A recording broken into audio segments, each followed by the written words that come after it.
let's do it. This fish meant a lot to me. It was one or the other, something I had to give. Basically, it was enough to put you off carp fishing for the rest of your life. But the only thing powering me through the whole of this is the adrenaline of these fish. Each one just kept me pushing and pushing through absolutely anything. It's literally took out both the other rods. To sort of describe the way I was feeling at the time, like it's just super confident. I'm expecting a bite when I really shouldn't on a place like this. I might just be a fish away. It was all really building up to a moment. I gave up absolutely everything, but I wouldn't change it for the world. Bloody hell, losing my head there. Croc! Get him, boy!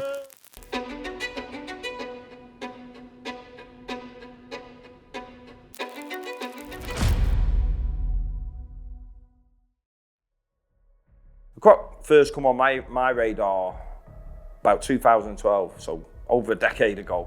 Got my ticket, followed Miles around as I do. He was fishing on one of the other lakes on the ticket, and we did a bit of fishing over there. And then one day we decided to walk round. Totally different than anything I'd ever fished before, to be honest, at the time, especially like Park Lake, busy as anything. And I remember thinking it's a little bit crazy. And I remember thinking back then as well, because like I say, 11 years ago, I was thinking that's a bit out of my depth. I didn't actually get back to the lake till 2017 was the first time I got my ticket again. Like I say, that 2012 bit was just a little bit of a random buy ticket. Between that period and 2012, a couple of my mates had caught it, Mitch had caught it, and a few others, and it had really started to jump on my radar. It was getting a lot bigger, it was sort of upper 30s probably when I first walked it, and now it was getting up to that sort of mid 40 mark, mega old long serpent of a carp, and it was just getting older and older, and the older it got, the better it started to look. So yeah, 2017 come around, my ticket come up, and I thought, you know what, I've got to go and have a go for this now. So that first season on there, I actually did 2 seasons. It was all about, I had this thing in my mind that I wanted to do it in the autumn. I knew it was a big moonfish, after doing a little bit of background digging as you do. Not too much, I don't want to know everything, every wrap in every swim, but you really do, if there's a certain fish that you're after, then it's good to be able to find out all them details, is it a moonfish? Does it come over a lot of bait? Is it a loner? All them sort of things, that you can piece together really do, go into the final puzzle, if you like. So I'd done a little bit of background digging. I knew it was a big moonfish, so, and I knew that the spring was a bit of a, let's call it a rat race, and I didn't fancy that. It's a bit of it gets caught from a similar area every spring, one in, one out. I didn't fancy getting involved with that, and I knew obviously, with it coming out on them big moons in the autumn, hopefully generally the people that I'd been on all year were starting to fizzle out by then and burn out. The plan was to come back, start on there, all guns blazing as people are starting to burn out. So 2017 and 2018, I fished the autumns. Definitely got to know the place, definitely learnt a lot. I'm 99% sure that I lost a croc. Dropped the fish off at the net that I'm pretty sure was it after seeing it showing in the area, and then 5 minutes later it was sulking in a tree round the corner. And then the first one I did land, I dropped the landing net, and because my other rod was going, I thought I'd thrown it over a bar, and the fish actually swam off out the net. So that was my 2017-2018 season. So not much really to go on, but I was definitely familiarised. One thing that I will say that was different about them 2 seasons, that was definitely different to 2022, was the fish were very localised. They weren't doing a lot, they weren't getting around the pond, they were going from one area to another. It was quite boring fishing, wasn't gripping, whereas that 2022 was like, they were up to stuff, and I was like, proper grip me and grab me, and I was hunting, mooching and all that. So yeah, I did 2017, 2018 autumns, and then around that 2019 we had the COVID, and then 20 and 21, I was setting up Think Food, doing all that side of things, really busy. And it actually drew me totally away from my fishing. I actually, always wanted to have a business in the industry because I always thought it'd create more fishing. But to be fair, it totally did the opposite. And it come to a point where I was getting into that work sort of drink mentality. Not work drink, not like I'm an alcoholic or something, but I was definitely working.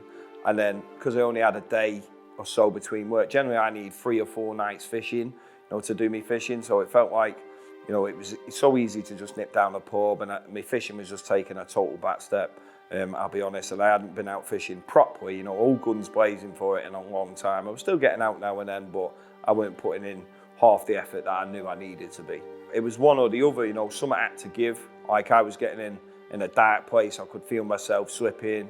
It just happened to be a little phone call, say little phone call, it's a big phone call with Dan Wildboar. Me and Dan go way back. We know each other on a personal level, not just on a working in the fishing industry front. It's the phone call that I needed. You know what? He didn't even do it in a way that it was purposely done. We were literally just talking about normal stuff, and then we just got on the subject of fishing, and then I'm pretty sure, if I'm right, he could correct me if I'm wrong, he was talking about a shoot that had been out with Alan Blair and Rich and all them, and they were talking about the best fish that they thought was the best mirror, best common in the country, something like that. And the croc came up, and then from that moment we just started talking about the croc. Obviously Dan knows I've fished on there, and it was just croc.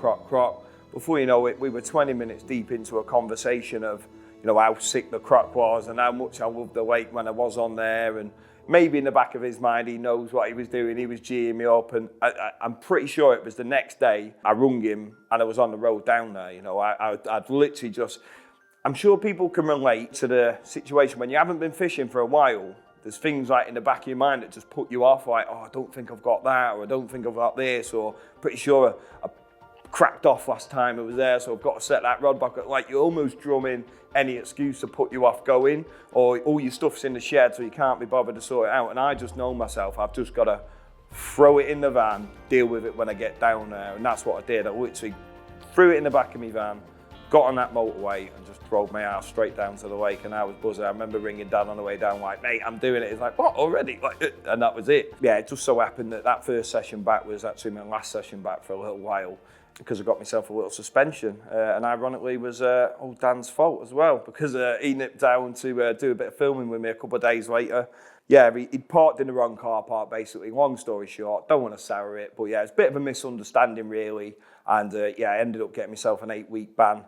So yeah, Dan, cheers for that, mate. But to be fair, I do owe him a thanks, because it's probably the best thing that could have happened to me, because I got, at the time, I did get a little bit sort of, not sour about it, but a bit frustrated, because I knew that I'd got my act together, to get down the lake, and then it had all been just taken away from me. So I was frustrated, like, I was just changing my ways, and it all got pulled away from me. But you know what? I kept my head straight, and all them 6-8 weeks away from the lake, I was just stewing and boiling, literally boiling particles, prepping rigs, prepping my gear. I was using all this time. I was just fizzing inside to like, this is happening, like, you watch what I'm going to do when I get back there now. And I swear to God, I've just put every single bit of effort into this, and I'm hoping you're going to sort of see what I went through. Obviously at the time it didn't feel like it was a blessing, but it was a blessing in disguise. So I've turned up to the lake. I think it was the 5th of October. I actually turned up at it's well dark. It was like 7-8 o'clock at night. But obviously that doesn't faze me. I actually wanted to do that.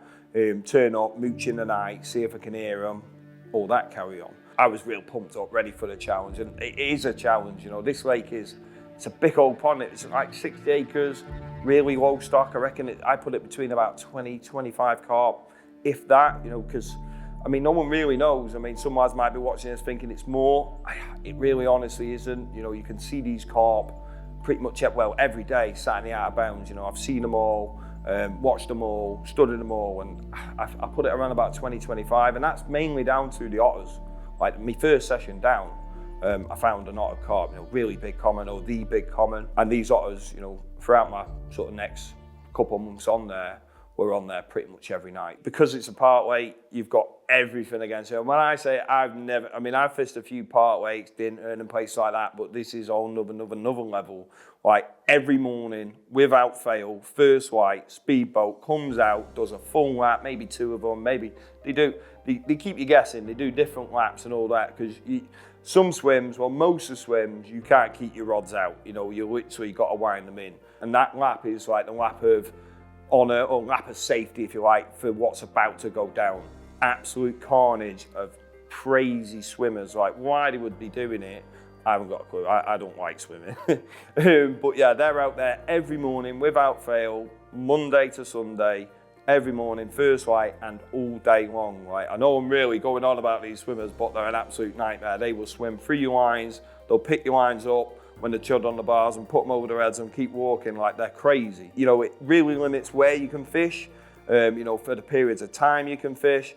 And not only the swimmers as well, you've got boats, pedalos, it's absolute chaos. You've even got a beach area where all the kids are playing. There's loads of boys out in the pond.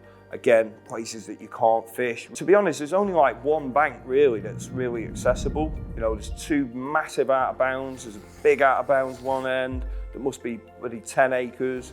And then as the buoys are situated in the middle for the swimmers route, you know, there's probably another 10 acres out there. There's a couple of little bays. You're probably talking half the lake, or at least a good third of the lake that's inaccessible or unfishable because it's out of bounds. So just from that front alone, big pond, low stock, absolute chaos and carnage. I knew it weren't going to be easy, but I was there to have a go regardless. One thing definitely worth mentioning is that the fish basically do sit in the out of bounds all day long, away from the chaos and carnage. Or, well, I would say it's not away from the chaos and carnage. That's a lie, because they go among the kids and that are swimming in the beach area. So it's away from us. It's away from the anglers, but it is more than likely away from the pressure on the pond as well. They chill in a little. There's two out of bounds, as I've said. There's a little bay near the car park, and then the big end down the other end. And that's generally the two places which I've found them. That first session, I found them in that first little bay near the car park. The thing is about fish that go into out of bounds, as long as you know they're leaving, they're going somewhere, you know. So I had already known from years previous that they sort of leave there in the night. So it's about trying to find out where they were going for that night time period. Obviously the nights are drawing in now, so I'm getting longer periods of darkness. So I knew a lot of it was going to be night missions. If it was going to happen, it was going to be night captures. So all my effort was to come in the night, because you couldn't fish in the days. You know, I spent very little time fishing. The daytime for me was prepping, planning, having a process of like slowly doing everything step by step. What I'm sort of getting at is that first session was that was all about. Just getting back into the lake, learning, moving around, getting good areas with good views, good listening points, mooching up and down the banks, trying to figure out where them fish were going in the night, really. That first session was pivotal to what was going to happen down the line. So I'd totally written off I split the lake into three parts. You've got two big bars that run across the pond. You've got the sort of accessible car park end. You've got the middle area that is just full of buoys, and you've got the shallow end with the island. I'd totally ripped the shallows off. I could get up trees every day, sunny days, and literally see the whole lot glowing gold. And if there was any shapes over there, I would have seen them, or off the decking. You know, I've seen them previous in that out of bounds there. If they're there, you know about it. So I could write that off. So I basically made that big pond a little bit smaller, and I baited a few areas. So getting back down on that second session was where things started to change, really. And I had put a good hit of bait just on the entrance of the car park out of bounds. I knew they were always in this out of bounds. So on the way in and on the way out, you've always got a good chance. But historically, it's never really been a good area, especially years ago, to catch fish. But in my mind, I'm thinking, you know, I can't base someone else's angling on mine, you know, so I'm going to have a go for myself, plus it offered this great view. That car park, although it didn't end up being a really productive area for me, or where I ended up doing the whole campaign, it was still a vital part that I had to start there, because I knew they were spending every day, especially the big girl. You know, I could go in and see the big fish that I'm trying to catch every day sat in this out of bounds. So it just made sense that why not be there and have two chances at it on the way in, on the way out. I soon figured out that it weren't the place to be, but I did actually manage to snare one off that spot, a fish called the Harrow. And it was nice to get one under my bail. It was a 36-pound, nice fish. A couple of mates come down, did a few shots for me. I actually tried to keep it a bit sneaky, but I got sort of caught in the act, if you like, as I was just putting it in the retainer. So I thought I'll get some lads down, because it is a bit, you've got to keep everything a bit hush on there. Although I caught that Harrow from there, a couple more nights progressed, and I just knew that if I couldn't stop them and pull them down on the way in or on the way out, it felt like when they came out of that bay, they just came and left. And it was quite evident, you know, I'd hear them moving down the pond. I had on my phone, I was making notes of their route, that I was watching them. Sort of when they left that bay, not all the time, but most times, they would come out and they would show on the move. So I could sort of build a pattern as to where they were heading to before it went dark. You know, real late evening, I'd just see them and then I'd lose visibility. So I sort of knew they were spending the night somewhere else. So I felt like I could suss that end of the pond out. I had managed to snare one, but I felt like I needed to be the other end to sort of work that out. So that was the next part of the plan, really. So it was around this third session where I felt like I was getting my old self back. You know, I haven't said that I was going sober. Not like I was some crazy alcoholic or anything, but I just thought, you know, I needed to focus on one thing and one thing only. I'd basically dropped everything. My brother, my oldest brother Steve, put him in charge. I think he's the manager there. Just said, look, I'm giving up everything. It was around this time, this third session, I was just thinking about it constantly and I could not get it out of my mind, and I just knew everything. It was going to require everything. From what I'd seen in them first couple of sessions, I just knew I had to dig and dig deep. It was something that I'd not fished this intense for a long time, probably going right back to Burfield. This was when I started to be a little bit of a madman, and it was like running around. I was moving. I started in the beach swim and then moved to the car park swim at like 4:30 in the morning, and then in the down rain, moved down into the island swim, because you know, I'm not just doing this for jokes. I'm doing it because I'm trying to work out these patterns of their behaviours, where they're ending up and how are they getting there. I was really trying to suss their movements out, and I had a few different, like I said, I was drawing these things on my phone, these lines down the pond. At each show I'd make a turn, and you could tell they were going one way or the other down the pond. So I was really trying to suss them out, fishing tight braided lines through different areas to see if they were moving through. And I definitely sussed that they were taking these two routes. But yeah, that trip I ended up moving from the beach to the car park to the island, then back to the beach, and then finally ended up in the woods. But I was getting spots in all these swims, I was filling it in. Bait-wise, I was using absolutely everything at first, because their crayfish are savage. Like, you're not just feeding these carp. You know, if it was 25 carp and that was it, you'd probably go light on the baiting because you might end up with rotten bait.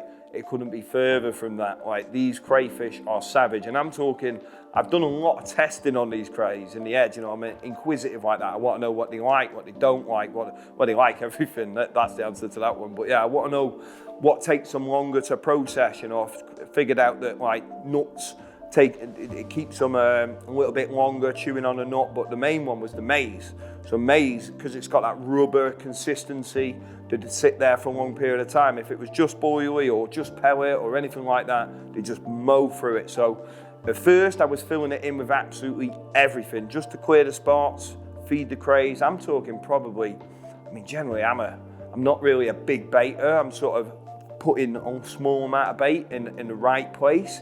But this was like next level. I remember I put about half a bucket in the edge once, and these crays just mounded it and absolutely mullered it in minutes. And I just thought, if that's going on out in the pond, like, I need to really, really put the bait in. So I was putting a lot of bait in, just enough to keep them occupied, because definitely one thing with them crays as well, if the carp were there, the crays weren't. But these crays were causing massive issues. They were nailing me. You know, they were, you couldn't use putty, you couldn't use any sort of, like, even like anti-tangles they were smashing up, you know, me noodle, beautiful, nice little noodle kickers and that, it all went out the window. You couldn't use anything like that. They would literally just make a mess of it. You couldn't use normal hook baits, you had to just use rubbers, no scents on everything. You know, I'd always be cleaning my hands off in the edge before I was touching anything. I remember one morning winding in 3 slack lines. I was like, what's going on here?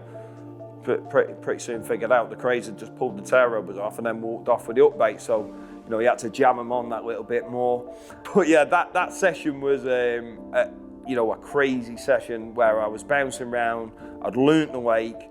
My buzz was so high, my adrenaline was pumped. You know, I felt like I was getting rid of that hazy cloud, if you like, once you've been away from fishing and drinking a lot and all that. You've got this cloud over your head, and I was starting to see clear, and my drive was totally back.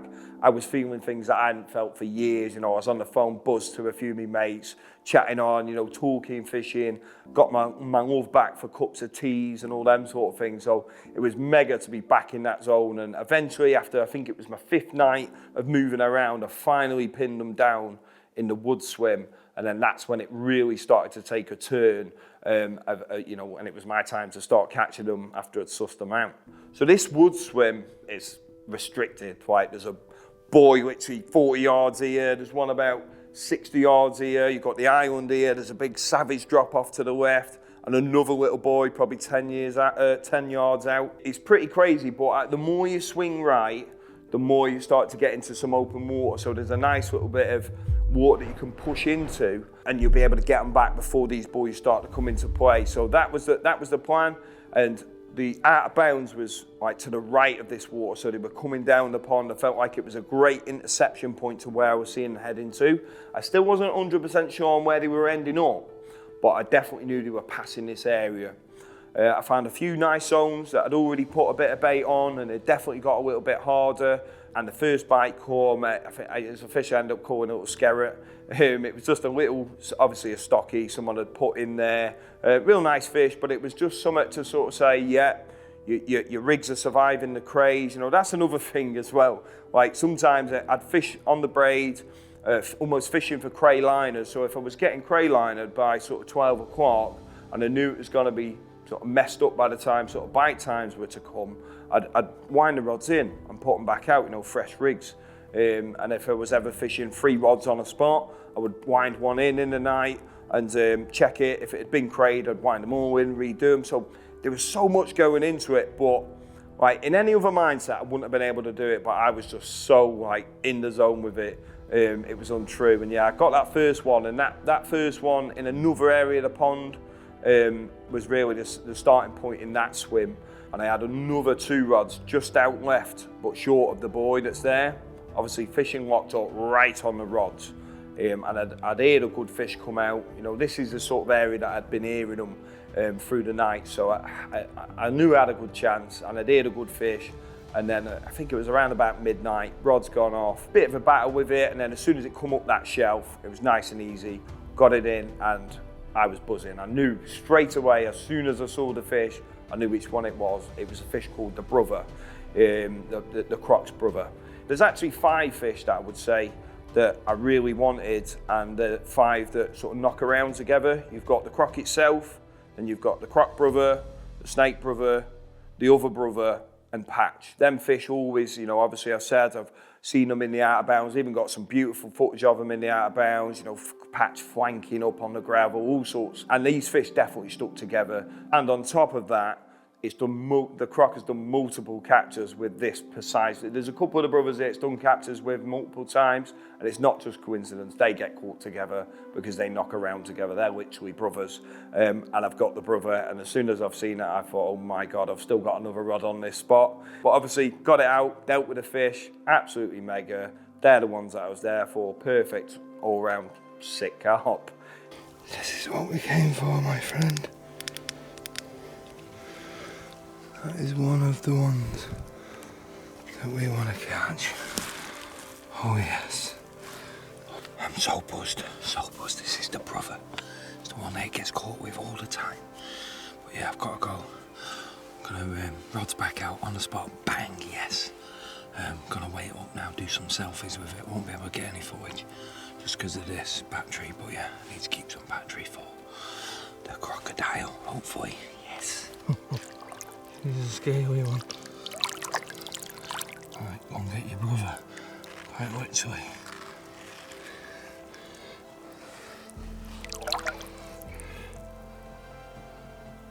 Go on. Get your nose out. That's it, you go and get your brother, girl. Wow. Look at that.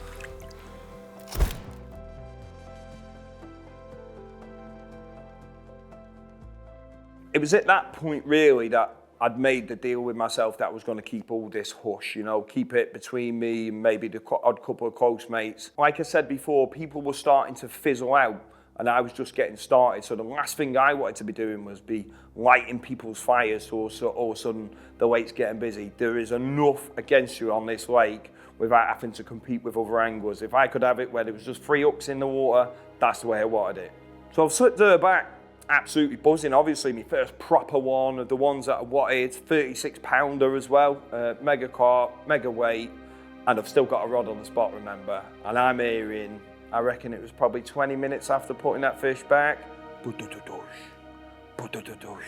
like that, and it's just a telltale I'm a donkey show, not 20 pounder, maybe 30 pounder. This is 40 pound carp bouncing out. And I'm thinking, just had the brother. I'm hearing a big carp, it's definitely the same fish, is jumping out.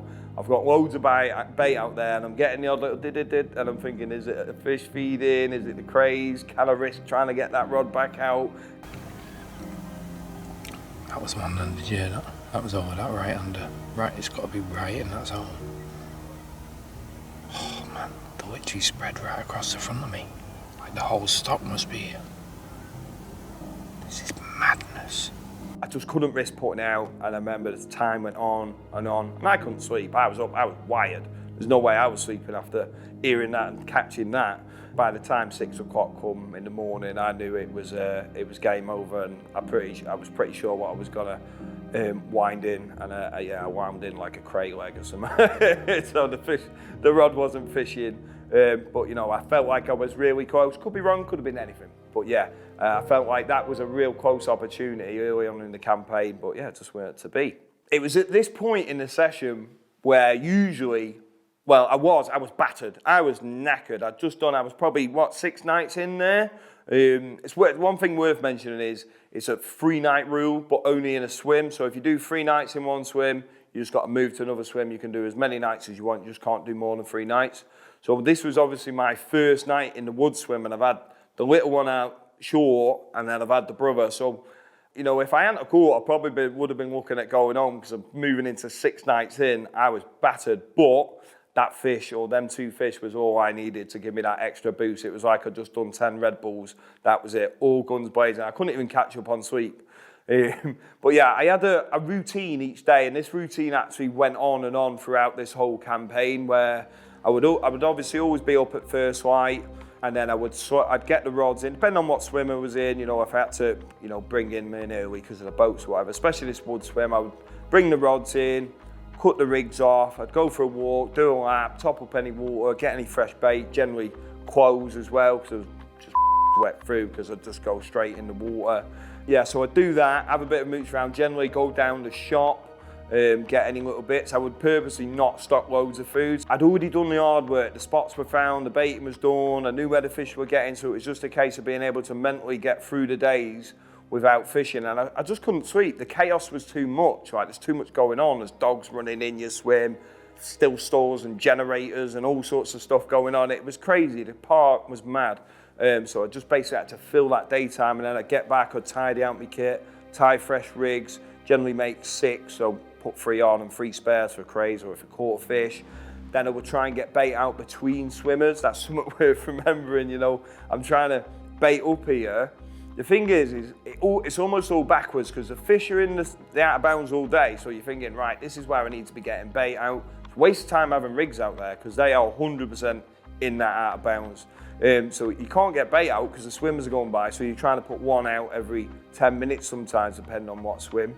Because the last thing you want to be doing is you've got to get your rods out as soon as that last boat to do the safety lap goes in at night. You've got to get your rods out, and then the last thing you want to be doing is baiting over the top of them, because them fish are potentially heading down the pond. So yeah, that day's gone on anyway, and that's exactly what I've done, and that's the mode that I got in each day. I was thinking about the fish that I'd aired out there, big carp, and I put 2 rods back on that spot, 1 on the short spot again. And pretty soon that night, I'm pretty sure I aired one, boom, boom, boom, quite short in. I thought, yes, they've took this route again. Because like I said, they were either taking this short route down towards the woods, or they were taking that diagonal route across the pond towards that sort of beach area. And then, yeah, later on that night, the rod's gone, it was early in the evening actually. Sure, is it not long after dark?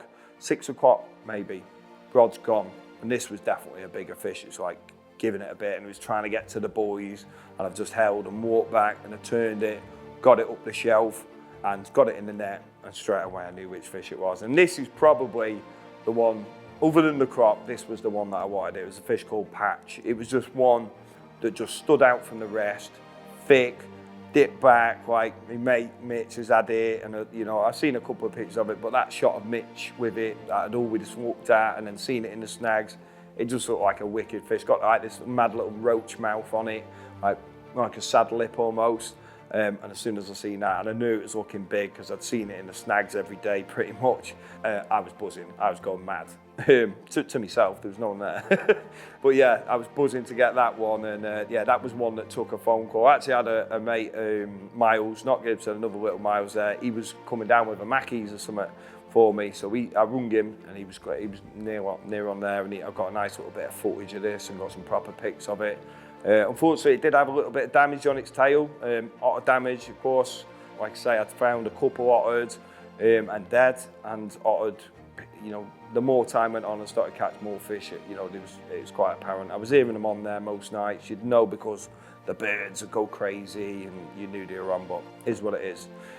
So yeah, anyway, I've got the patch. Another one of them sort of 5 top end ones that I wanted. And yeah, I was buzzing, like, there was no way I was going home, put it that way. Yes, I've got a patch. I've got a patch. I'm buzzing my don't even know if you can see me. It's not even dark. Oh, it's just gone dark. This is a sick carp. Let me turn this off. Oh my God. Oh, come to daddy. I got filming this in the snag. I said it was going in my net, and it's got in my net. Oh my days. What a girl. Sick. What we got, boy? 38, 39. Zero, yeah. Yeah. 37. 37. 37.4. Yeah. Sick.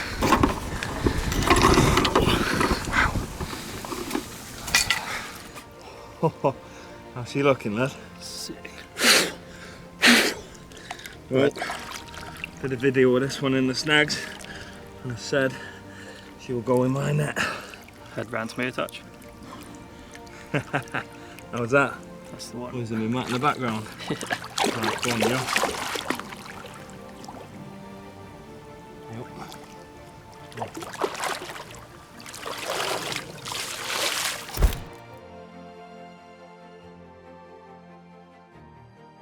Nothing else materialised that night, but like I say, there was no chance I was going home. So yeah, exactly repeated the same process for the next night, and I did have another one. I ended up just slipping it back, to be fair. Did a little shot of it on my phone in the net. There was a lad who'd moved in next to me, Scott, around the corner. I think he'd heard the bite or maybe some thrashing around, and I knew he'd be coming around because, you know, we got good friends on there. You know, I couldn't risk it, and I just sort of swatted it back and sort of fobbed it off as a 10 sort of thing. But yeah, I'd had my first proper session, and I couldn't wait to get back down, and so much so I left the next morning, and I was back on the road in less than 24 hours. Come on! I am gunning for the pond. Last time you would have seen me, it was Thursday. Guess what day it is now? Friday.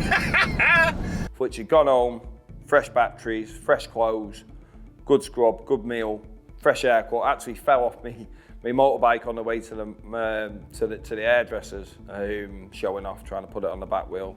Done my wrist right in. I thought it was going to cause me issues casting, but luckily, yeah, I ended up with one of these bloody hand things on. Yeah, got back down there, and someone was in the swim. I knew someone was going to go in there because it was, I think it was going to be weekend, so I thought I might have to wait for it. Plus, I couldn't go back in there anyway because I'd done 3 nights in there, and like I was technically not even left the lake. So I decided to go straight opposite in the beach. I'd already done a couple of nights, loaded a lot of bait into a zone, real stodgy silt zone it was at the time. So I've dropped straight back in there. It was a good 120 odd yards. I think it was like 32, 33 wraps, depending on the water level, which changed over the course of the time. I knew they were taking that diagonal route and passing that beach sometimes. I was seeing them over there.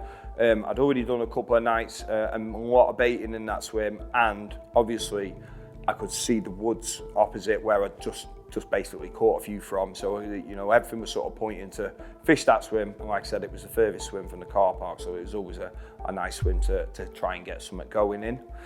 Dropped in there, and I actually had 2 fish on my first night. I had a mega leather, sick leather, and another real deep one with a big shoulder. And I just did match shots of them both, because like I said, there was a matey opposite in the woods, and I just couldn't risk it. You know, I didn't want eyes and ears on it. So I just did match shots from them both. I'm a bit gutted about the leather, but like I said, it was all about the croc. Like, gutted in the sense of I didn't get to hold her up because it was a real sick fish. After catching them 2 fish that first night, I was still hearing them over in the woods, whether that be because I'd moved them on, or I felt at the time, I remember thinking, I've caught the right fish over in the woods. These other ones weren't necessarily them 5 fish that were knocking around with the croc. So I felt like I really needed to get back over there. I'd had the brother, I'd had the patch. As soon as he was coming out of that swim, like I say, nothing would have stopped me. Even though I'd caught 2 fish, I still moved over there. But one thing that I did do was fill the beach in before I moved. Mate, he weren't leaving till the afternoon. So I filled it in, good 20-litre bucket. I just stripped down to Manila and maize now, really siphoned the mix out. Mainly because the spots were clean and glassy. I knew they'd been fed on, I knew the crays had been doing their work as well. So I was literally, it was just a nice mix. It's a steady auto mix anyway, but like I said with the maize, it was great for the crays to keep them occupied. I mean, physically, you know, it's not an easy thing to do. Some people might think, bloody hell, you know, 20 litres, that's a lot of bait. It is a lot of bait. I was having to do it in stages. I was just getting into a zone where I'd just be blasting my music, just put my music on, my playlist on my phone. There's 25 songs on my playlist on my phone, and I would just keep baiting until either the bait ran out or the playlist ended. It was hard work. I'd be sweaty, covered in all sorts of juices, but it's just one of them things that you had to do, and especially with this wrist that was playing on me, bad back that I've always had. But it just had to be done. That much bait had to go out just to know that by the time the carp did get there, if they got there, they had something to feast on. So basically, when I first started baiting this spot, it was a big silk bed that went from that tree there, that tall one. Let me see if I can do this. There, right, from that tall tree there to the end of this flat. Now, it's gone to the right hand side of that tree, and actually nearly in line with this one, just after that buoy, but remember I'm well short of that buoy. But yeah, so I'm getting nice drops all this area here, so I'm just trying to stretch it out. The reason being is it is a long way out. Getting 3 rods on a smaller area is a lot harder. And also if I can get 3 rods spread out in that area and just bait it, you know, it gives you that little bit more lax with regards to the baiting, just firing out there. As long as you're hitting the clip, bang, bang, bang, between them goalposts there. Big area, big strip. And what it also does is it spreads the fish out while they're feeding. So you could have a couple of fish feeding on the left-hand side. That must be 4 rod lengths long at least. You know, so a fish spooking off the spot one end doesn't mean that they're going to spook off the spot the other end, you know what I mean? So it just does that. Look, it's the same localised area, same distance, same strip, but yeah, I'm just trying to stretch it out a bit. Well, it automatically does it, you know, because your spawns go away, but I'm not making it like I'm some sort of pro, and I'm just getting everyone bang, bang, bang, and that's where I'm supposed to put in it. Just makes you be able to just aim for them goalposts, and wherever it goes, as long as it's hitting the clip, happy days. Big winds on here, trying to get 2-3 rods on a little tight spot, or a little tight gravelly spot or something like that, ain't gonna happen. Big pit, 120, 140 yards, not gonna happen in a million years. Night chucking as well, it's like aim that way, aim that way, aim that way. Just so many positives is opening up. So this is gonna be the one, I reckon. Think I'm gonna have it over there. Love my confidence. You've got to be confident. Confidence catches fish. I'm definitely not being cocky. I'm being confident.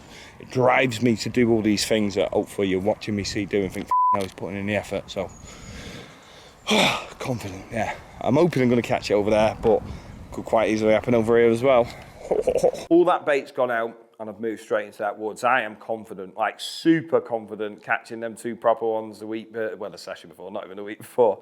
The session before, and I literally fished it. The first night, nothing happened.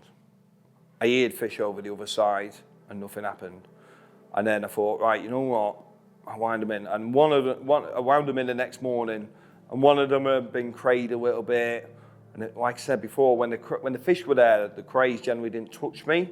So it sort of sent the alarm bells ringing. I thought, no, I've already had fish off this spot. The spot felt nice still, so I've given it another night. Second night in the woods, and I've heard them over there again. And I knew the next morning I woke up and I brought all the rigs in.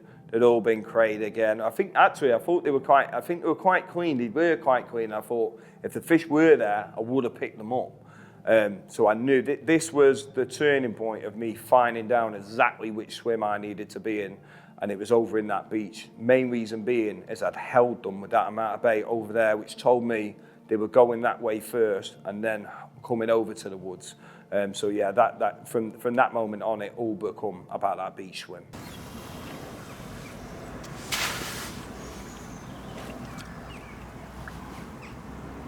Obviously, I knew what I had to do and move over into the beach, but before I did, I was playing around with rigs, mechanically, but more so cray proofing. I don't know if you can see this. These are swimmers. Come out in the dark. So this is just sat here listening to fish show. Next minute, speedboats come out. I've had to wind them in. Look what I've wound in. Lovely. Alright, mate. Hello.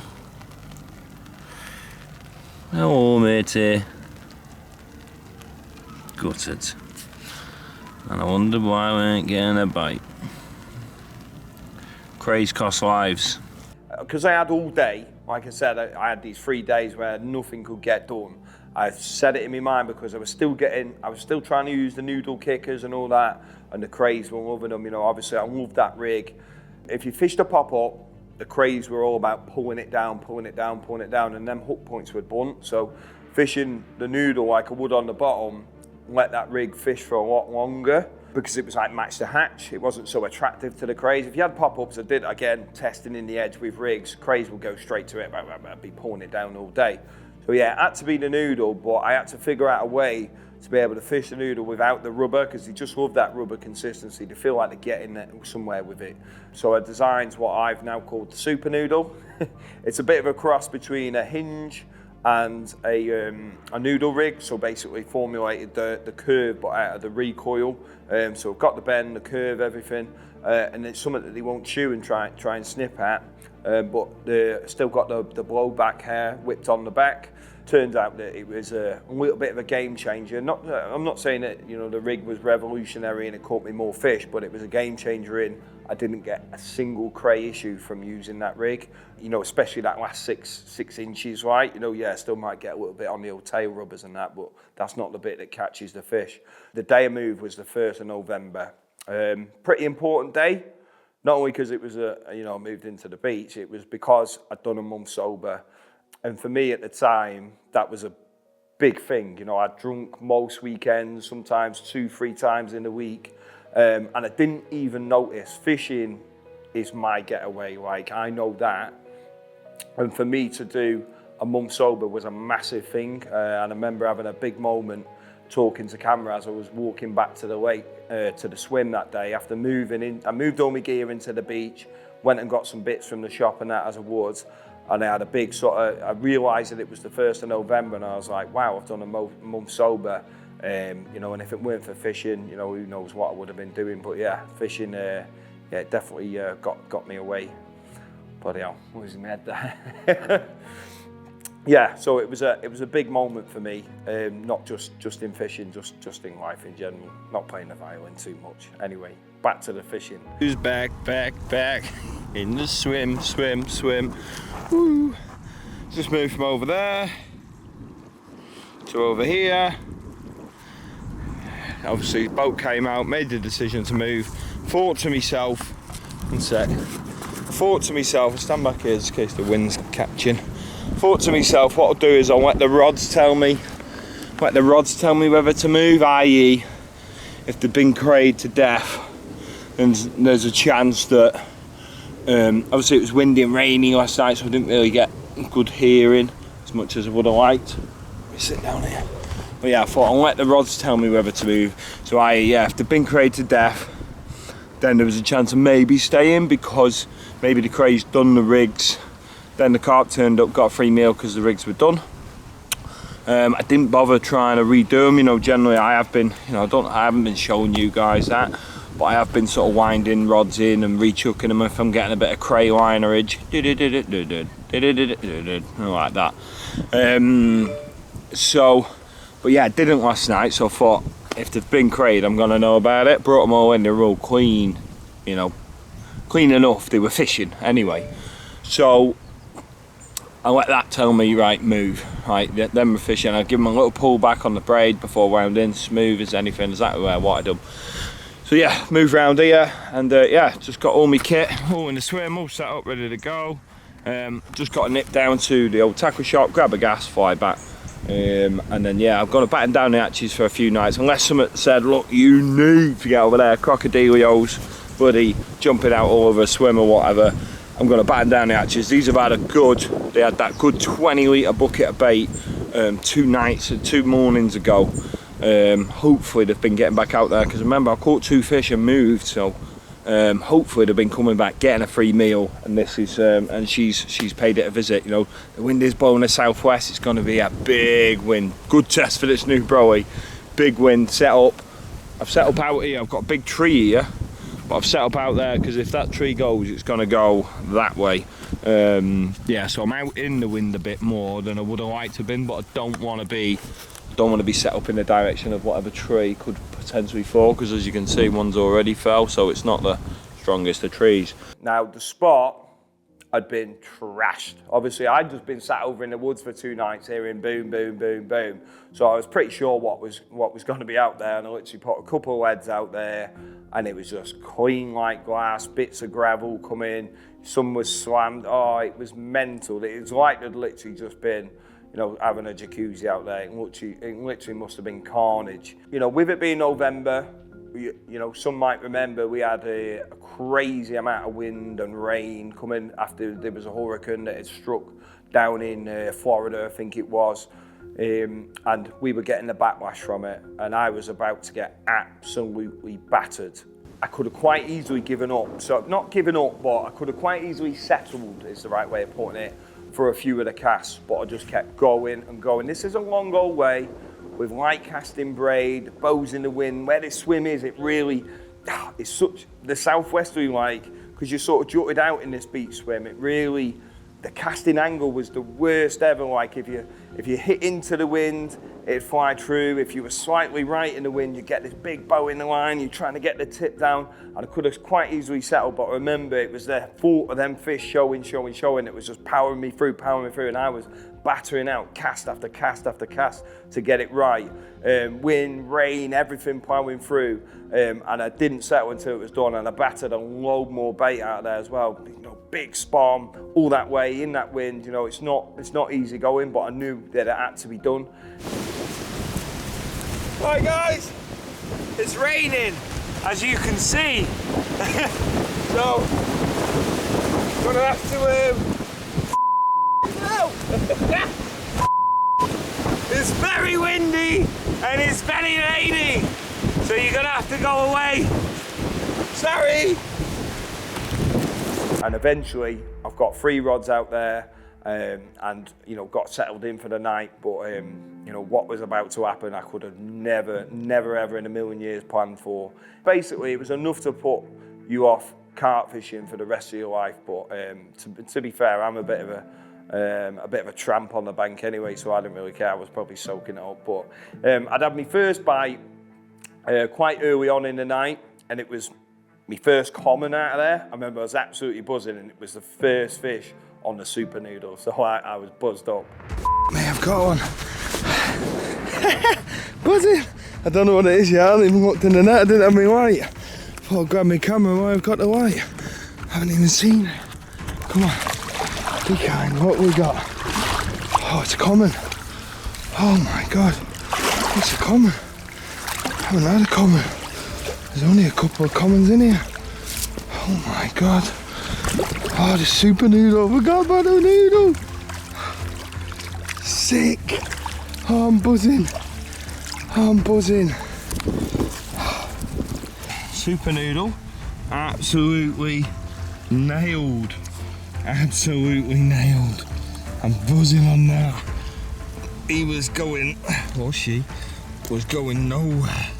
Sick. Bait's come off. It's there. Sick. Good girl. Mega carp.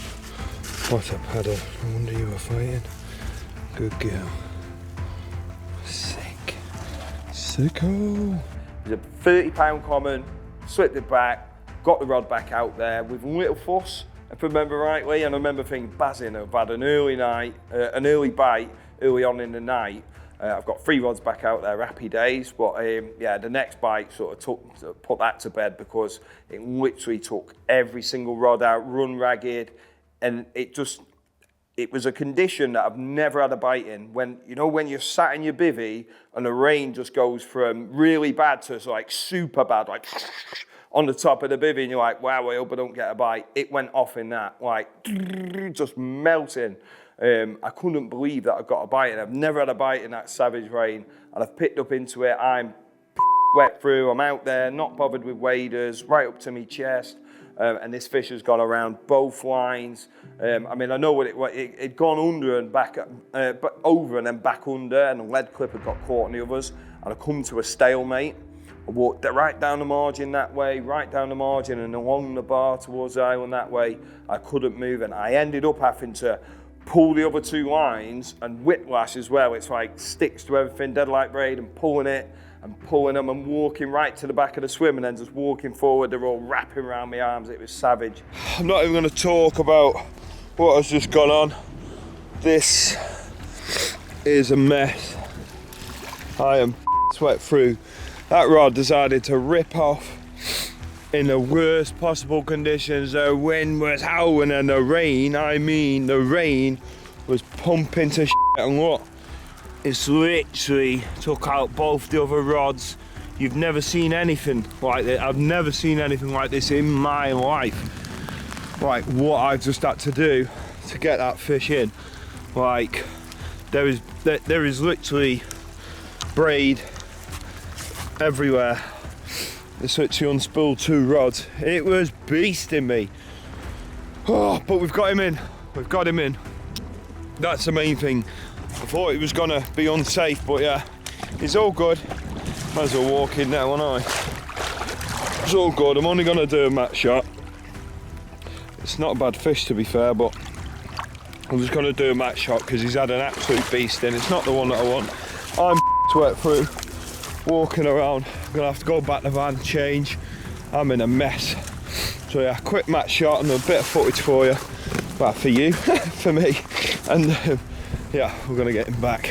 I ended up getting in. It was like a bit of a scarred up mirror. It had that much of a brutal batter. I think I did a quick mat shot and got it back. I was at the point where I was soaked up to the neck, and I remember thinking I just need to get back to the van and just have 5 minutes and just warm up, put the heaters on. It was free, it's November, it's cold, I was wet.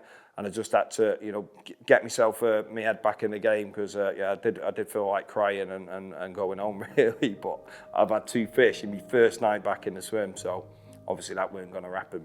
I've managed to get my head together, got some fresh clothes, got back in the swim, and obviously I've got nightmares in front of me. I ended up only being able to use 2 rods because the braid was too bad. Lost too much braid on one of them, so I just basically put 1 braid over the top of the other one and had a back-to-back grinner on it. Managed to get 2 rods back out there, and literally within about 20 minutes of the rods being out, one's gone off. And like, obviously this is my 3rd bite in a few hours. I just can't believe what's going on. The weather's crazy. To explain this session, like this night anyway in particular, like no words will ever do it justice, but it was absolute carnage. And I've got this angry carp on the end, and again, it's going left and right, and I've got it in, and I realised why it was going mad, because it was the big long common, mid-30, absolute brute of a carp. Got a little bit of footage of it, couple of shots, but nothing crazy, and got it back. Tell you what, I deserve this one. Wow. Wow. That's a big common. I worked my ass off for you. 3 and a night, what the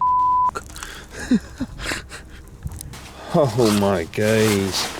Oh my days. That's a sick carp. Right, self takes. Let's do this.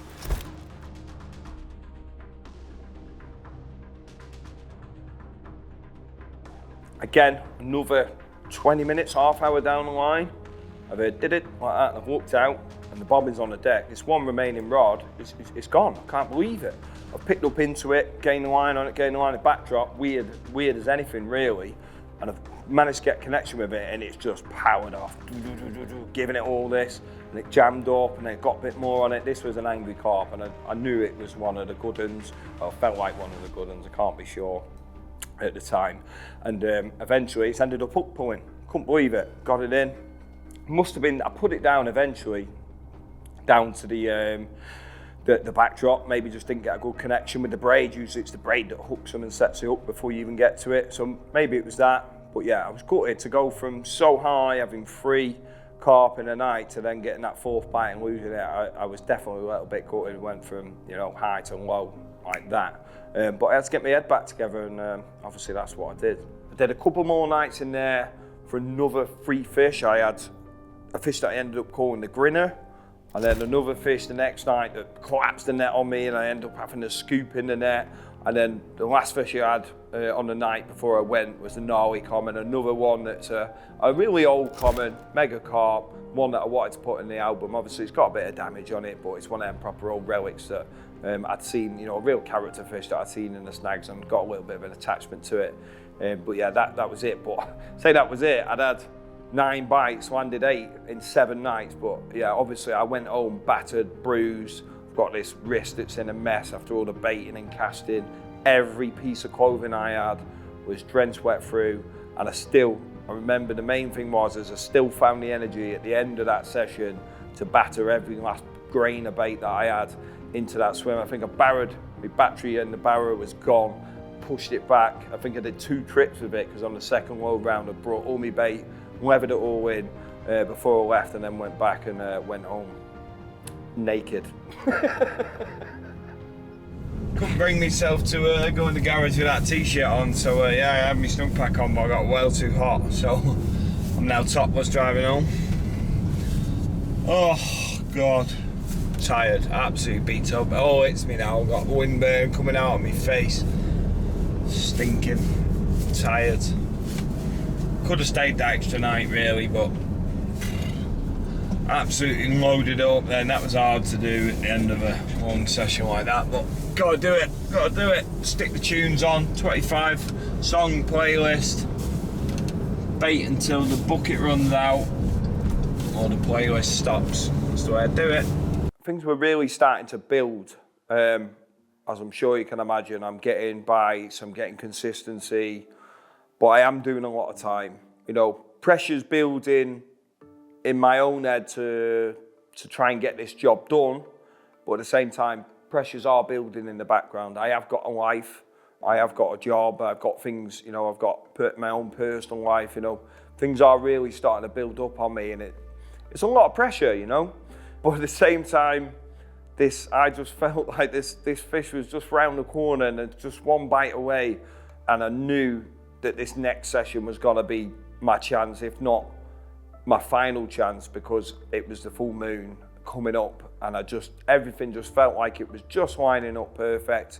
And I sort of, in my mind, I sort of writ it to be my last session. I mean, I would have kept going, I'm sure I would have, and I can easily say that now, but beyond this session, I don't think I would have had a chance. I think it would have slipped away in the sense of the weather, because I know what came next weather-wise, but also too many things building up, work-wise, business-wise, relationship-wise. It was all on the line, so it was all or nothing this next session, really. So after that session, you know, 9 bites, it goes without saying I was gagging to get back, but I knew he had to be out my swim for 48 hours as a rule, you know, 3 nights in, 2 nights off. But not only that, the moon was due, and it was due on the Tuesday. So yeah, I'd left the lake on the Friday, and I had to stay away until the Sunday. So that whole weekend, I sort of gave myself things to do, almost fill in the blanks. I was having an extension. I'm having an extension at my house, so one of the tasks was empty the garage that was due to be knocked down. I did that, and upon doing that, I actually found me lucky charm. Bit of a story behind it. It's a little crocodile, and after I'd caught the baby black a few years ago, I went straight over to Stoneacres, did a session with my brother, And we were sort of talking about, on the car park when I left, we were talking about where it might go next and all that. And my brother found this little crocodile, sort of, it's like a dog chew toy really, on the car park there and then. I was like, wow, that's a sign. And I had that with me ever since, but I'd lost it. I had it for them first couple of seasons, but I'd lost it, and I found it on that night, and I thought, that's a sign. So that was a little lucky omen. I did that on the Saturday, and then the Sunday, so I'm thinking, oh, I need to go, but I cured a little bit of family time, went out for a roast dinner, a couple of mates, mum and dad, the missus and all that. And as soon as I'd finished that last mouthful of food, I've literally just left everyone there and got straight on the road and got straight down to the pond. Just been and had a lovely Sunday roast with a few of my friends and my mum and dad and that down at the local. No booze though, I'm still off the booze, that's why I look so fresh. And yeah, as soon as that food went down, I was like, check please, we're going. Like I said with the little lucky mascot, it being like a lucky omen that I'd found it. Another thing was, it was like all the stars were aligning and the moon was coming. And what I mean by that is when I first turned up to the lake, it was just on dark on the Sunday. And the first thing I've noticed was all the buoys had been moved. Something that you might not have noticed yet, but I noticed as soon as I walked on the pond, is there's no buoys. There's one right over there in the distance. There's nowhere near me. They've moved them all. What happens as the year goes on, the swimmer's route goes from, you know, they have different buoys positioned everywhere. They've got a mile route, a half-mile route, 200-metre route and what have you.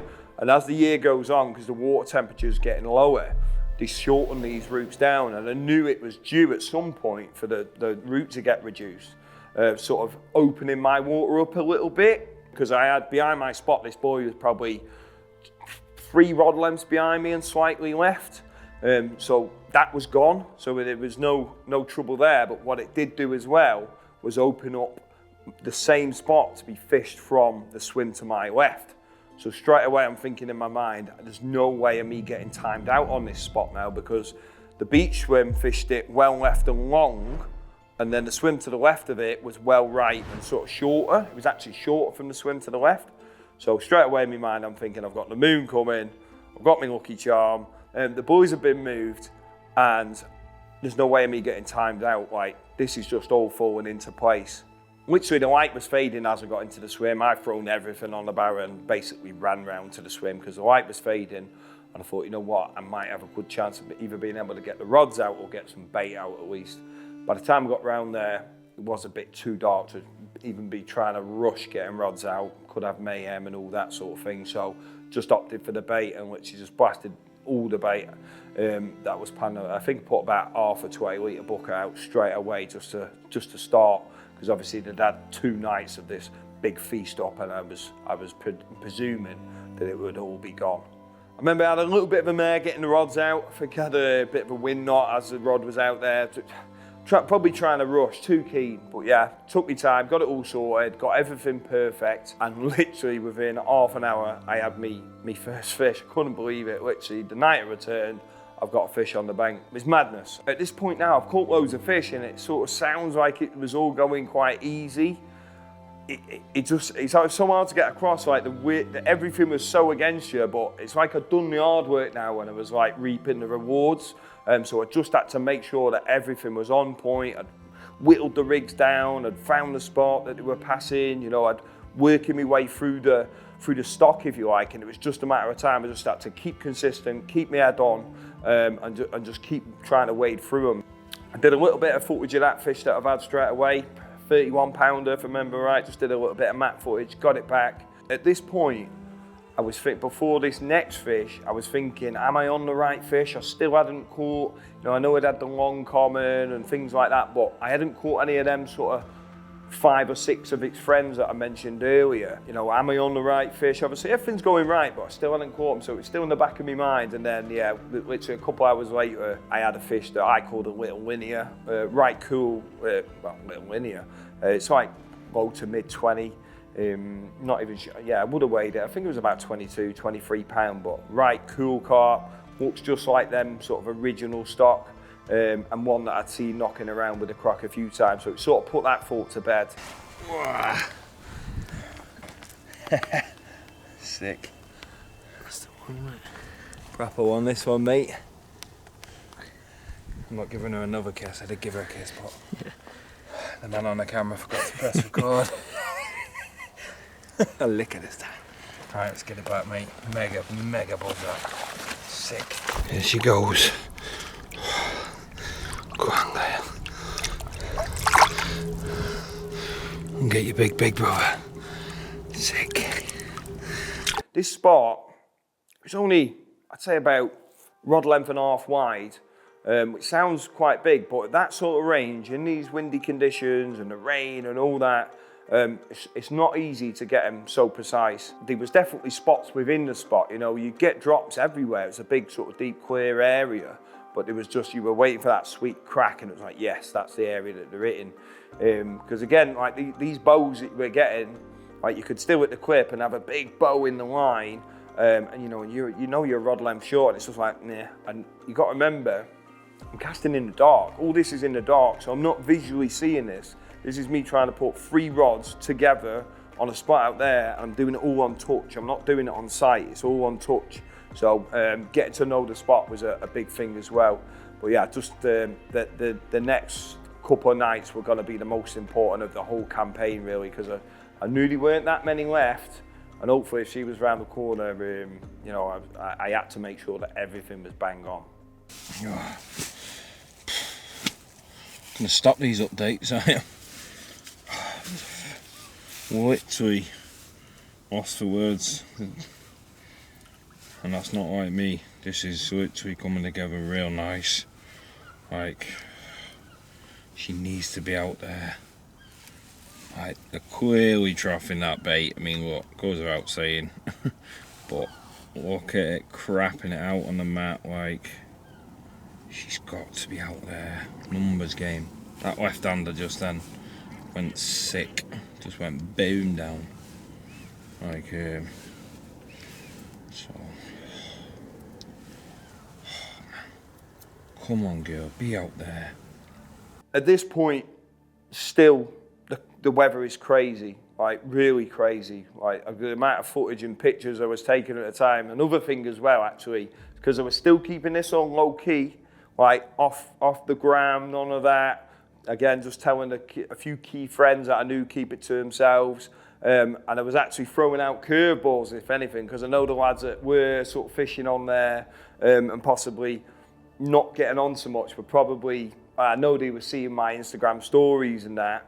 So I was sort of throwing curveballs out there. I was going a little bit stir crazy, you know, and a few people were messaging me that were on the lake, that were fishing the lake, and even after all this campaign was sort of done, I've said, I thought you were going crazy down there and blanking and all that, so it obviously worked. It was like constant, at least 20 mile an hour, but it would be from 20 to 30, sometimes 40 mile an hour gusts, so I was having to pick windows, looking at the weather ahead coming in, even if it meant getting rods out real early in the morning and sitting through that weather all day and the potential of the craze getting on it, I was willing to take the risk. There was a lot of methodical thinking really put into it to get the rods out, get the bait out, strategic really. I remember one day I've gone back round, it was this day, sorry, after catching that little linear, I've gone back round to the van to get a load more bait and things like that, because I only took a few little bits and bobs just to get round to the swim that first evening, sorry.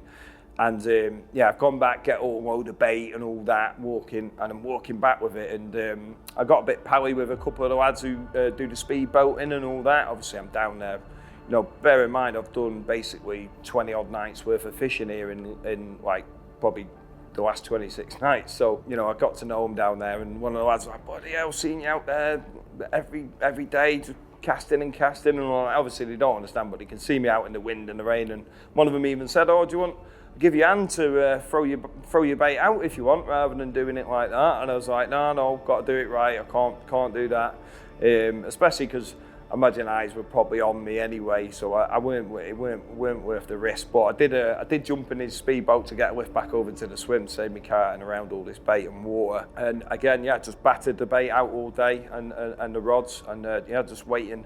Basically, this is the night before the moon now. So this is the Monday night, and the moon's due on the Tuesday. So again, I'm rubbing my hands together, thinking, come on.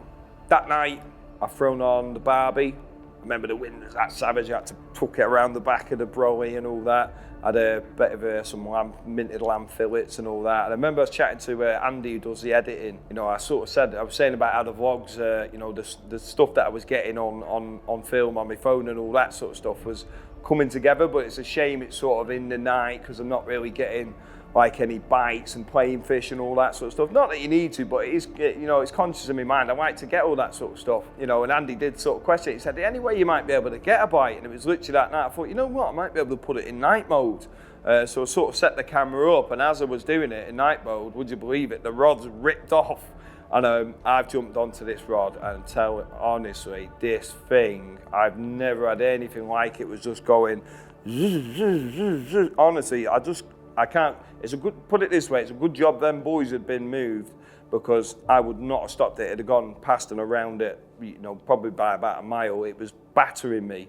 Eventually managed to stop it, walking back in the swim, pumping it, walking back. And it was just going on mad savage runs. I knew I was connected to something real special. What we're saying then? Double minted lamb cheeseburger and a side of minted lamb steaks. In hell, It's man. pretty special. I know this mouth's watering. Man's is jealous at home right now. Some sick weather rolling in. Adorable baby man. Oh, buzzing. Ball, while onlookers watched as the tiger slowly circled in on it. According to many bystanders, the tiger only became agitated when people began throwing stones at it. Once the tiger reached the young man, he...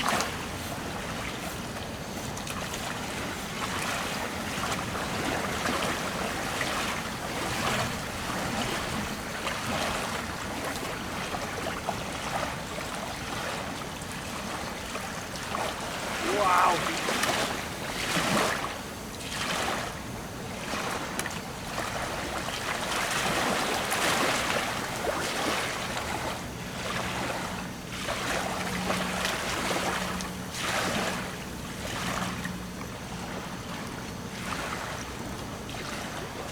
Come on, girl.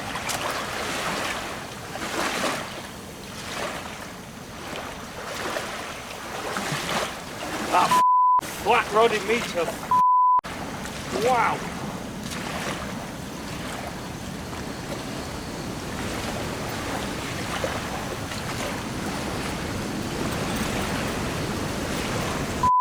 Now.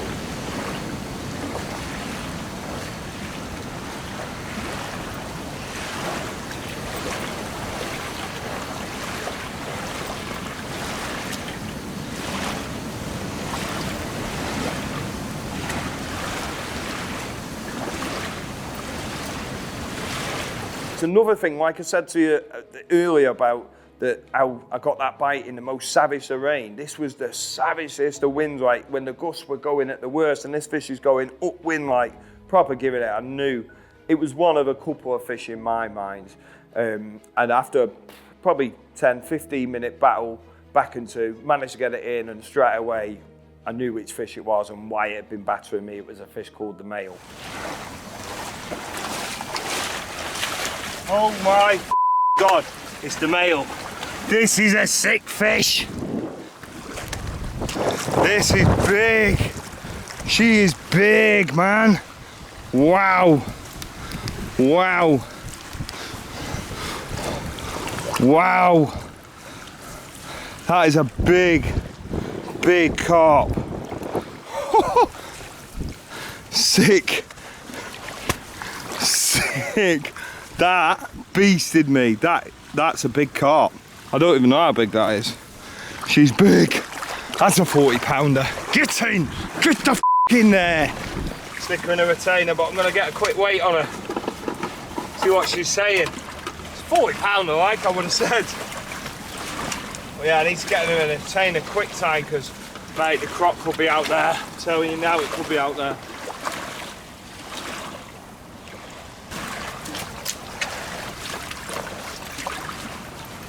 Wow, tail on it was amazing. Oh, right. Here we go. Oh,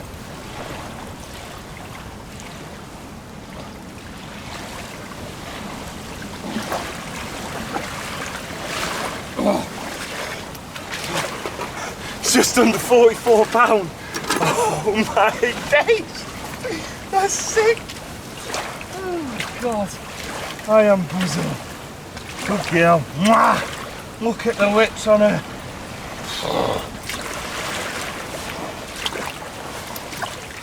Sick. In case you can't tell, I am buzzing. Getting this retainer. Wow. Look at that. Insane. Insane.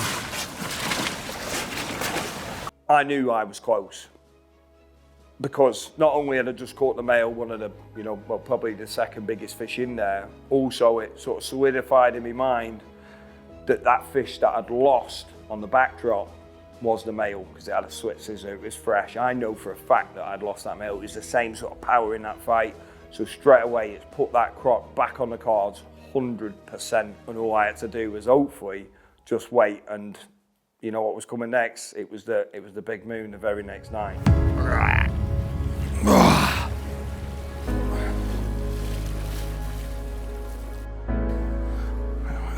Say hello to the male. And an angry male it is. 44 pound absolute bruiser. This fish battered me, and I mean battered me in the strongest of headwinds. It was just going straight against them and stripped me. Honestly, I thought it was attached to something. I thought it was going to be an 100-pound catfish, put it that way. This is definitely my best autumn fishing ever. Like, they're tame. Like, I'm expecting a bite when I really shouldn't on a place like this.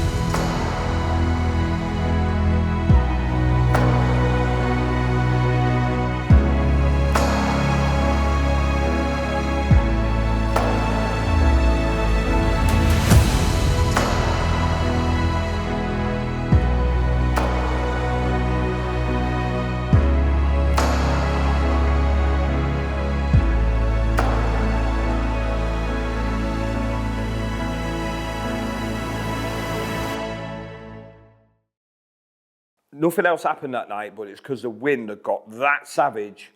All the silkweed and sediment that was picking up, like, this was stronger than any of the winds before. It was constant gusts. It was that bad. I had me brolly facing away from the wind, every peg and bar I could find, like literally one of them, and you're still hanging on in the night sort of thing. Like, it was really bad. Get this! It's up there! Big carp, big pit carping. That's what it's about. Low sensitivity on the bobbins. Let's get them dancing. Ah, ah.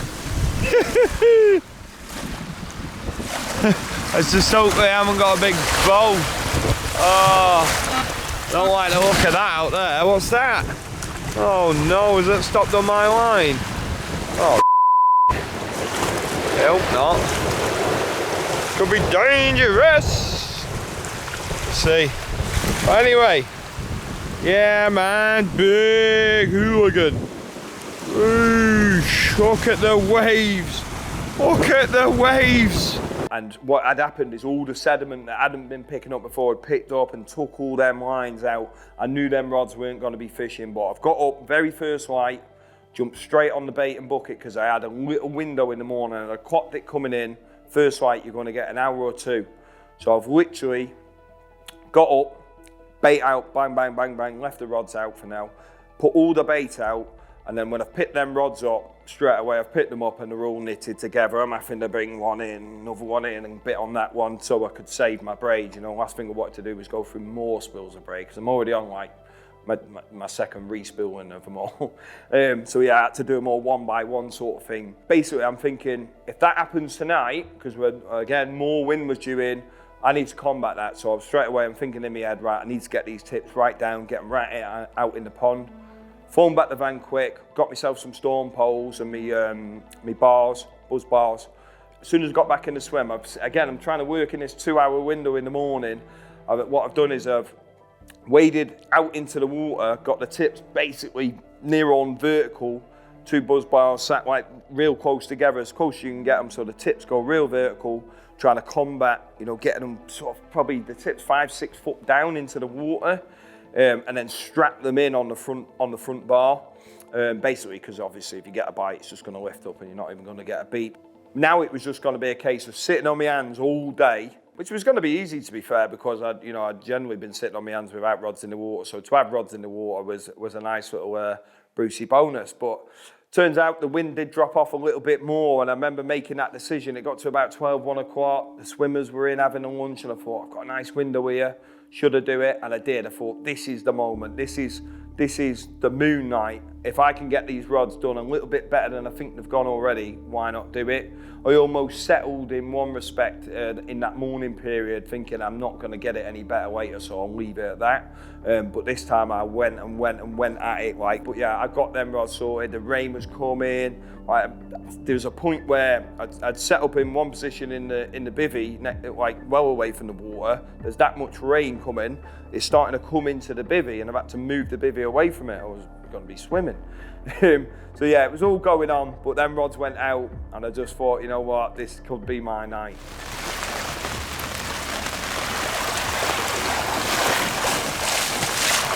There you are.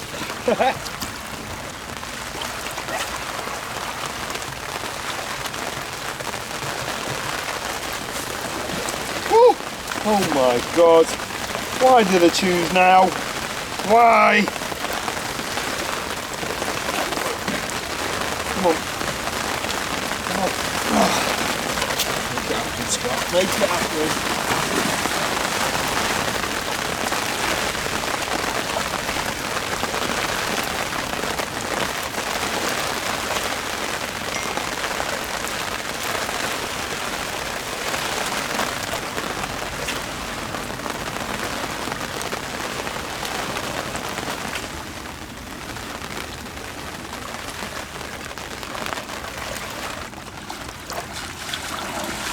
One more. Come on, girl.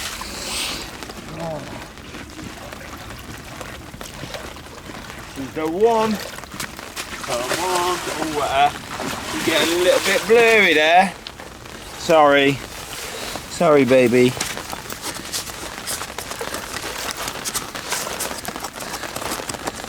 Well, I can safely say this camera's not going to work after this session.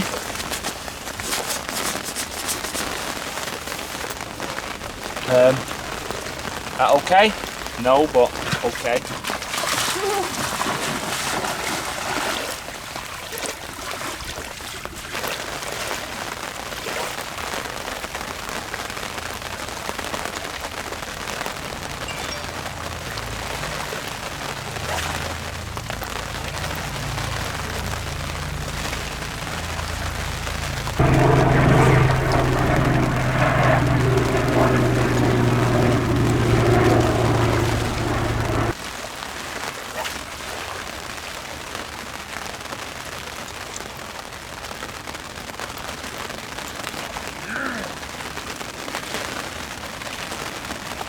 Yes! That's the one, that is the one.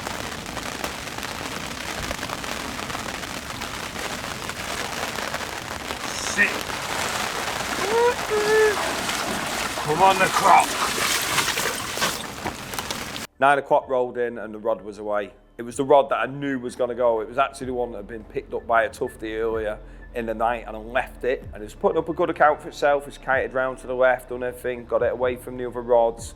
Happy days. I had 2 nets set up. I had one, if they went that way, I had one over there near the bar that you could wade down, get them away from the rods. I had one right down to the left where I could wade them away from them rods, because, you know, especially with the way these winds were savage, it was a case of I would have to just leave them 2 rods out, because it would have just took cast after cast after cast, and if I've got fish on me, potentially the croc feeding there, I didn't want to have to be putting cast back on fish. So yeah, getting them away from the lines was important. Now this fish has gone right down to the left. I remember I was cranking it for quite a while. I got a flash of it come past on the surface. Like I thought it was beat, and then it sort of flashed at me, and I thought, oh, that was a scaly one. I'm thinking, I've got the croc here. And it went on a mad powering run down to the right, and I just thought, let it do what it wants to do. Just give it loads of line. I knew it was going to take the other rods out. Didn't care. I'm thinking, I've got you now. And after a little battle, ended up winding down to the tips of rods and that, and just netting it with all the ball of everything, thinking I've got it. And it wasn't there, but it was a special carp. One of the other ones that I've mentioned, the other brother. What a carp it is, honestly, unreal. Here we go. Some special carp, this. No ain't nothing. How cool is that? It's not been there either. It's just obviously deformity or whatever. You're not deformed at all, are you, mate? I ain't gonna lie, I thought it was there. Big moon, everything's been building up to it. I see a load of scales just roll over the cord in the moonlight when I put the headlight on. It wasn't the big girl, but still buzzing with this one. What a sick fish this is. A known fish to come out with the big one. Like, I can't help but think I might just be a fish away, but even if not, it's been a sick autumn's fishing. I don't think it's over yet.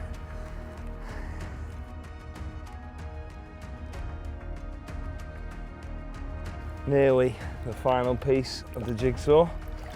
Hopefully she's out there. Unfortunately, because I thought it was her, the way it wrung me ragged, it took the other two rods out. But they're all back out there on the dance floor now. And hopefully she's just round the corner. Mwah.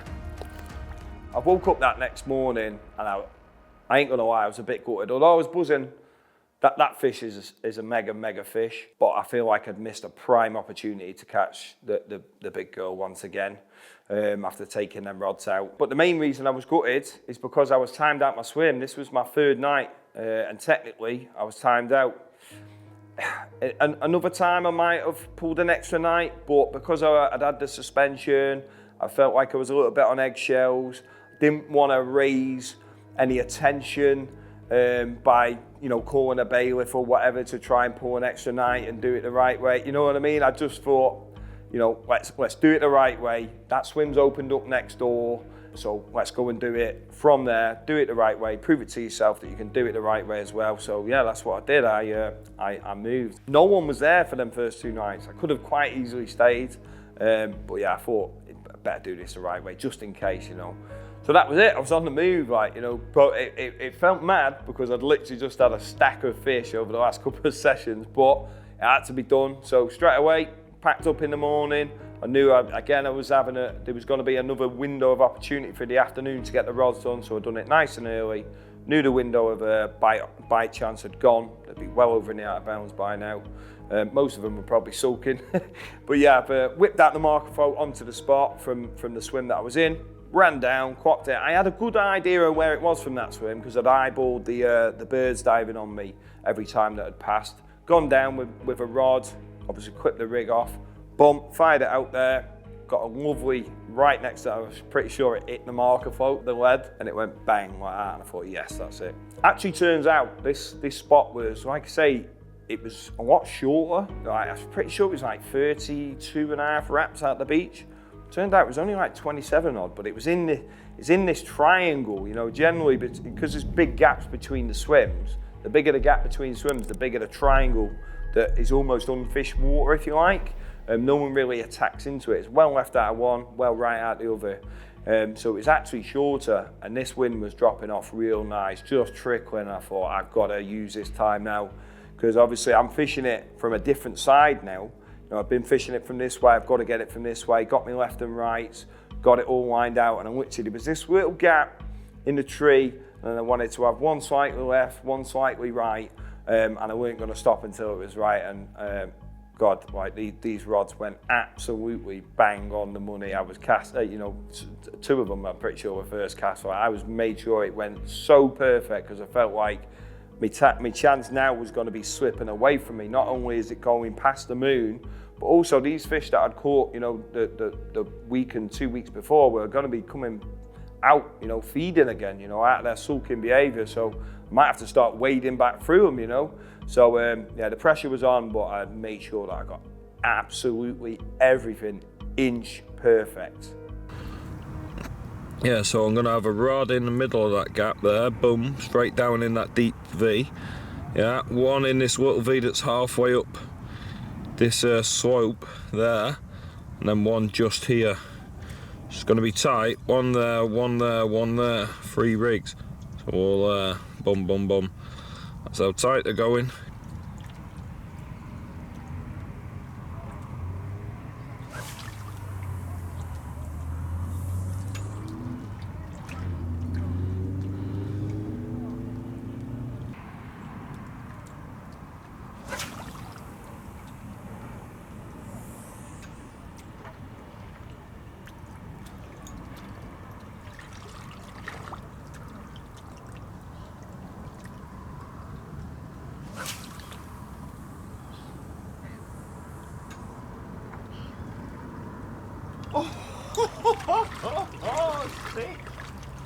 Wow! First shot, bang! That's the bite, that's the rod.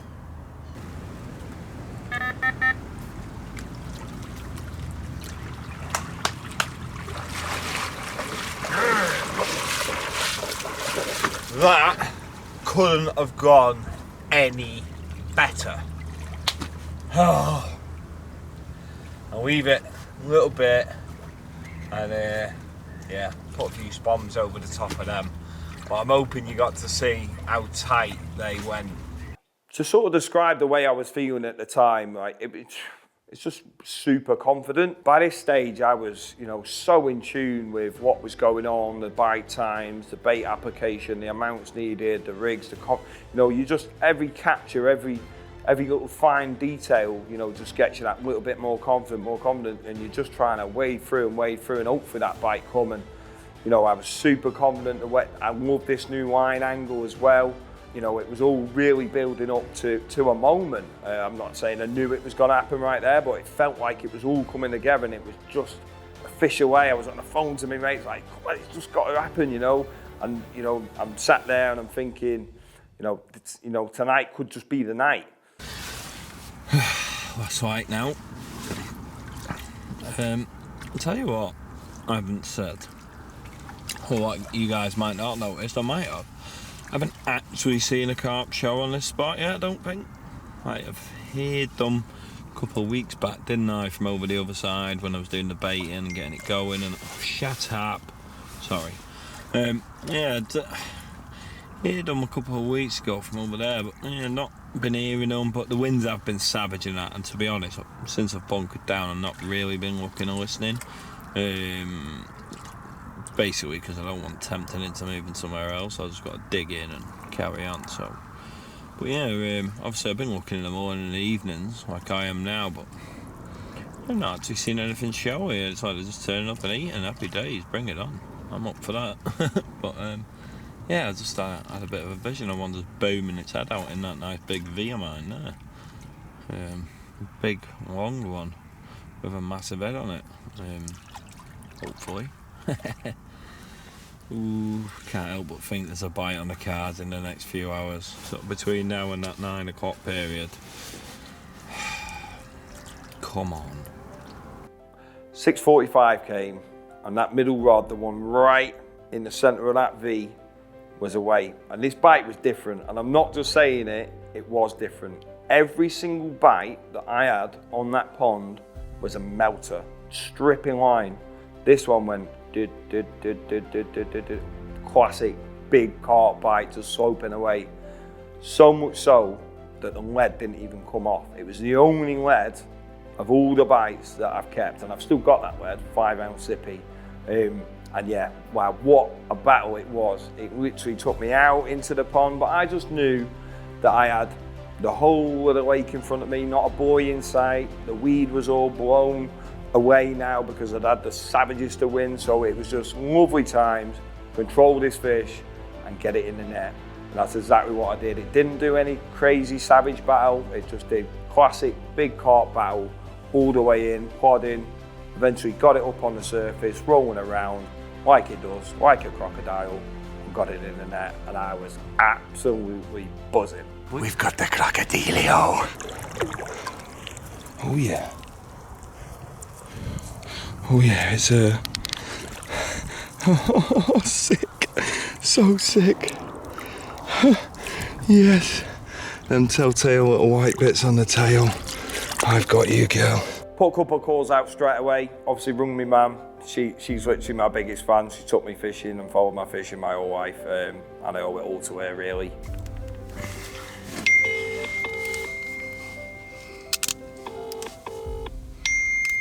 Ding. Ding. Hello. You alright, Mum? Hiya. Got it. Yeah! Really? Honestly? Yeah, got it. Oh, brilliant. Yeah, I'd sort of spent the whole of the campaign on my own almost, you know, so this fish meant a lot to me, a hell of a lot, you know, it doesn't even know, you know, that what it's done for me, you know, I needed it for my own personal life as much as I really wanted to catch that fish, so yeah, I wanted to share this moment, like it meant so much to me to try and catch this fish, and when I finally did, I thought, yeah, let's get the people down the matter that can come down. Yeah, 45-4. Sick. Yes, Lloyd. Get in there, boys. Sick. Well done, mate. Wow, let's have some water on it, Mitch. What a carp this is, man. What a carp. Come on. I can't get the tail up there, it's too heavy, man. Sicko. What a carp. I can't even talk, I'll end up crying, mate, honestly. No, man.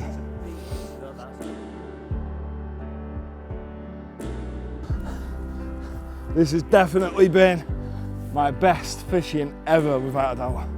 I've never had anything like this in my life. Insane. This fish doesn't even know what it's done for me. I was having some mad dramas going on. Without getting too personal about it. One last little look, mate. We turn to that way. Look at that gob. Look at that gob. That's why we do it, mate. Fish number 18, lad. Come on, girl.